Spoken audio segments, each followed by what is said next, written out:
નમસ્તે વિદ્યાર્થી મિત્રો, આજે વાત કરીશું ધોરણ 6 અને વિષય સામાજિક વિજ્ઞાનના ચેપ્ટર નંબર 11 ભૂમિ સ્વરૂપના પાઠનું સંપૂર્ણ વિદ્યાર્થી મિત્રો સોલ્યુશન મેળવીશું।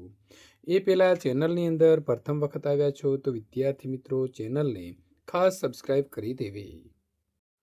પાઠ નંબર 11 ભૂમિ સ્વરૂપના વિદ્યાર્થી મિત્રો સ્વાધ્યાયના પ્રશ્ન નંબર 1ની વાત કરીશું। નીચેના પ્રશ્નોના ઉત્તર આપો। ભૂમિ સ્વરૂપ કોને કહેવાય? તો ભૂમિ સ્વરૂપ એટલે ભૂપૃષ્ઠના વિવિધ રૂપો સમુદ્રની સપાટીથી જુદી જુદી ઊંચાઈએ આવેલા વિશેષ આકાર અને ઢોળાવવાળું ભૂપૃષ્ઠ ધરાવતા ભાગને ભૂમિ સ્વરૂપ કહેવામાં આવે છે। પર્વત એટલે શું? તેના મુખ્ય પ્રકારો કયા છે? તો પર્વત એટલે એવી ભૂમિભાગ કે જે સમુદ્રની સપાટીથી આશરે 900 મીટર કરતાં વધારે ઊંચાઈ ધરાવતો હોય। નિર્માણ ક્રિયાના આધારે પર્વતના મુખ્ય 4 પ્રકાર છે: ગેડ પર્વત, ત્યાર પછી ખંડ પર્વત, જ્વાળામુખી પર્વત અને અવશિષ્ટ પર્વત। પ્રશ્ન નંબર 3, ઉચ્ચ પ્રદેશ અને મેદાન વચ્ચેનો તફાવત જણાવો। તો ઉચ્ચ પ્રદેશ સમુદ્રની સપાટીથી સામાન્ય રીતે 180 મીટર કરતાં વધુ પણ 900 મીટર કરતાં ઓછી ઊંચાઈ ધરાવતો અને ઉપરના પ્રમાણમાં પહોળો સમતળ ભૂમિભાગ હોય છે, જ્યારે મેદાન સમુદ્રની સપાટીથી આશરે 180 મીટરથી વધુ ઊંચો નહીં એવો સમતળ ભૂમિભાગ હોય તેને આપણે મેદાન કહીશું। ત્યાર પછી યોગ્ય શબ્દ વડે ખાલી જગ્યા પૂરવાની છે। ભારતની અંદર સાતપુડા તો એક ખંડ પ્રકારનો પર્વત છે। પ્રશ્ન નંબર 2, ચારે બાજુથી પર્વતમાળાઓમાં ઘેરાયેલા ભૂમિભાગને આંતર પર્વતીય ઉચ્ચ પ્રદેશ કહે છે। પ્રશ્ન નંબર 3, સરેરાશ સમુદ્ર સપાટીથી તો આશરે 180 મીટર સુધીના ઊંચાઈ ધરાવતા સપાટ ભૂમિભાગને મેદાન કહે છે। વહાંગનોનું જે મેદાન છે તે નિક્ષેપણ પ્રકારનું મેદાન છે। પ્રશ્ન નંબર 3, મને ઓળખો। હું જમીનથી 3 બાજુથી ઘેરાયેલો છું તો અખાત। મારો છેડો જળભાગમાં અમુક વિસ્તાર સુધી ફેલાયેલો રહે છે તો ભૂશીર। હું ચારે બાજુથી જળ વિસ્તારમાં ઘેરાયેલો છું તો ટાપુ। હું 2 જળ વિસ્તારોને જોડું છું તો આવશે સામુદ્રધુની। મારી 3 બાજુ સમુદ્ર અને 1 બાજુ જમીન છે તો આવશે દ્વીપકલ્પ। પ્રશ્ન નંબર 4, ટૂંક નોંધ લખો। ખંડ પર્વત તો સામાન્ય રીતે મંદ ભૂસંચલન દરમિયાન ઉદ્ભવતા ખેંચાણબળને લીધે ખડકોમાં સ્તરભંગ રચાય છે। તે 2 સ્તરભંગોની વચ્ચે પ્રદેશ ઉંચકાઈ આવે છે અથવા તો વચ્ચેનો ભાગ જેમનો તેમ રહે છે અને તેની બંને બાજુના પ્રદેશો નીચે સરકી જાય છે। એ ઊંચો રહી ગયેલો ભૂભાગ જે છે તેને ખંડ પર્વત કહેવાય છે। જર્મનીની અંદર હોસ્ટ પર્વત તેનું શ્રેષ્ઠ ઉદાહરણ ગણાય છે, તેથી ખંડ પર્વતને હોસ્ટ પર્વત પણ કહેવામાં આવે છે। ભારતના નીલગિરી, સાતપુડા, વિંધ્ય વગેરે ખંડ પર્વતો છે।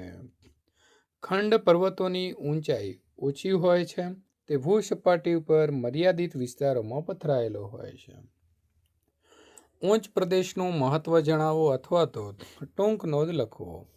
તો ઉચ્ચ પ્રદેશોનું મહત્વ: લાવાની કાળી ફળદ્રુપ જમીનથી બનેલા ઉચ્ચ પ્રદેશોમાં કપાસનો પાક સારો થાય છે। પ્રાચીન નક્કર ખડકોના બનેલા ઉચ્ચ પ્રદેશોમાંથી લોખંડ, મેંગેનીઝ, સોનું વગેરે કિંમતી ખનિજો મળી આવે છે। દાખલા તરીકે ભારતના છોટા નાગપુરના ઉચ્ચ પ્રદેશમાંથી અનેક ખનિજો મળી આવી છે। ઉચ્ચ પ્રદેશોના ઘાસવાળા ઢોળાવો પશુપાલન પ્રવૃત્તિ માટે સારી અનુકૂળતા ધરાવે છે। કેટલાક ઉચ્ચ પ્રદેશો પ્રવાસન ઉદ્યોગ અને ફિલ્મોના શૂટિંગ માટે બહુ પણ અનુકૂળ પણ હોય છે। નિક્ષેપણનું મેદાન તો નિક્ષેપણના મેદાનોની 2 રીત છે। એક તો નદીના કાંપથી બનેલું મેદાન હોય છે। તો નદીમાં જ્યારે પૂર આવે છે ત્યારે તેમાં ખસડાઈ આવેલો કાંપ પાણીની સાથે બંને કિનારો ઉપર પથરાય છે। આ રીતે નદી કિનારે કાંપના મેદાનો બને છે। ભારતમાં ગંગા યમુનાનો મેદાનો, ઉત્તર ચીનની અંદર ગવાહો મેદાનો, ઇટલીની અંદર પો નદી વડે બનેલું લોમ્બાર્ડનું મેદાન એ કાંપના મેદાનના ઉદાહરણો છે। સરોવરના મેદાનો તો કેટલીક નદીઓ સરોવરને મળે છે। આ નદીઓ પોતાના પ્રવાહમાં કાંપ, માટી, રેતી વગેરે સરોવરમાં ઠાલવે છે, તેથી સરોવર ધીમે ધીમે પૂરાય છે અને કાળક્રમે ત્યાં મેદાન બને છે, જે સરોવરનું મેદાન તરીકે ઓળખાય છે। ભારતમાં કાશ્મીરની ખીણ પ્રદેશ અને મણિપુર રાજ્ય તરફનું ઇમ્ફાલ તળ પ્રદેશ સરોવરના મેદાનો છે। આ ઉપરાંત જ્યારે નદી જ્યારે સમુદ્રને મળે છે ત્યારે સમુદ્ર કિનારાથી નજીકના વિસ્તારોમાં ધીમા વેગને કારણે પુષ્કળ કાંપ ઠાલવે છે. આ રીતે તૈયાર થયેલું જે મેદાન છે તેને મુખ ત્રિકોણ પ્રદેશનું મેદાન કહેવામાં આવે છે. એની વાત કરીએ તો પવન પોતાની સાથે લાવેલા માટી અને રેતીના કણો જેવા વહન બોજનો કોઈ અવરોધ આવતા કે પવનની જે ગતિ છે તે ધીમી પડતા પવન દ્વારા નિક્ષેપણ મેદાન રચાય છે. તેને લોએશનું મેદાન કહે છે. મેદાનનું વિદ્યાર્થી મિત્રો મહત્વ અથવા તો મેદાનોની ઉપયોગિતા જણાવો. તો ફળદ્રુપ મેદાનો માનવ વસવાટ માટે બધી રીતે અનુકૂળ હોય છે. તેથી ત્યાં ખેતી, વેપાર અને ઉદ્યોગ ધંધા જેવી આર્થિક પ્રવૃત્તિઓ ખૂબ વિકસે છે. સપાટ ભૂપૃષ્ઠના કારણે મેદાનોમાં સડક માર્ગો અને રેલ માર્ગોનો વિકાસ વધારે થાય છે. મેદાન પ્રદેશોમાં ગીચ વસ્તી ધરાવતા મોટા શહેરો વિકસ્યા છે. ફળદ્રુપ જમીન મુખ્યત્વે ખેતીની પેદાશો માટે ખૂબ ઉપયોગી છે. કેટલીક ખેત પેદાશો ઉદ્યોગોને કાચો માલ પણ પૂરો પાડે છે. વિદ્યાર્થી મિત્રો, આ પ્રકારે જો આગળ તમે સોલ્યુશન મેળવવા માગો છો તો અહીં આપેલા તમામ જે ચેપ્ટરો છે તેનું સોલ્યુશન આપણે નીચે ડિસ્ક્રિપ્શનની અંદર આપેલી લિંક ઉપર ક્લિક કરીને ત્યાંથી સોલ્યુશન મેળવી શકો છો.